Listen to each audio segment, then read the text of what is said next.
வீட்லயே நல்லா ஜூஸியா கிறிஸ்பியான ஒரு மட்டன் கோலா உருண்டை இல்லைன்னா மட்டன் கோஃப்தா இதை எப்படி பண்ணலான்னு பார்க்கலாம். கொஞ்சம் சிம்பிள் ட்ரிக்ஸோட நம்ம எப்படி பண்ணலான்னு பார்க்கலாம்.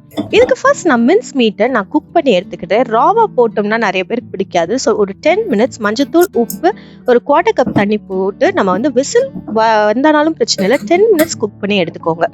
இன்னொரு சைடில் பார்த்தீங்கன்னா மேலே கொடுத்துருக்கிற இந்த ஸ்பைசஸ் எல்லாத்தையும் ஆட் பண்ணி அதோட சீரகமும் சாஜீராவையும் போட்டு நல்லா கிரைண்ட் பண்ணி வச்சுக்கோங்க. இன்னொரு சைடில் நான் வந்து பொட்டுக்கடலை கொஞ்சம் கிரைண்ட் பண்ணிக்கிடுறேன். அதே மிக்சியில் நான் வந்து கொஞ்சம் தேங்காவும் மிளகாவும் போட்டு கிரைண்ட் பண்ணி எடுத்துக்கிடுறேன்.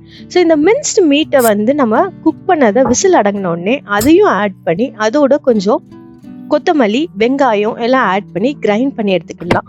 அதோட இந்த ஸ்பைஸ் பவுடரையும் ஆட் பண்ணிக்கோங்க. கொஞ்சம் இஞ்சி பூண்டு பேஸ்ட்டு, தேவைப்படுற உப்பு, வத்தப்பொடி காரத்துக்கு ஏற்ப நீங்கள் ஆட் பண்ணிக்கோங்க. இது எல்லாத்தையும் போட்டு நல்லா பைண்ட் பண்ணி எடுத்துக்கோங்க. நல்லா பைண்ட் பண்ண பிறகு நல்லா உங்களுக்கு வந்து பிசுக்குத்தன்மை இருக்கும். இதை வச்சு நம்ம வந்து சின்ன சின்ன உருண்டையாக போட்டு நம்ம ரெடி பண்ணி வச்சுக்கிடுவோம். நான் இந்த உருண்டை போட்டு ஒரு 20 மினிட்ஸ் ரெஃப்ரிஜரேட் பண்ணிக்கிட்டேன். ரெஃப்ரிஜரேட் பண்ண இந்த உருண்டையை நல்லா ஹாட்டான ஆயிலில் நல்லா டீப் ஃப்ரை பண்ணி எடுத்தீங்கன்னா உங்களுடைய கிறிஸ்பியான மட்டன் கோலா உருண்டை சூப்பராக ரெடி ஆயிரும். கண்டிப்பாக செஞ்சு பார்த்துட்டு கீழே கமெண்ட் பண்ணுங்கள்.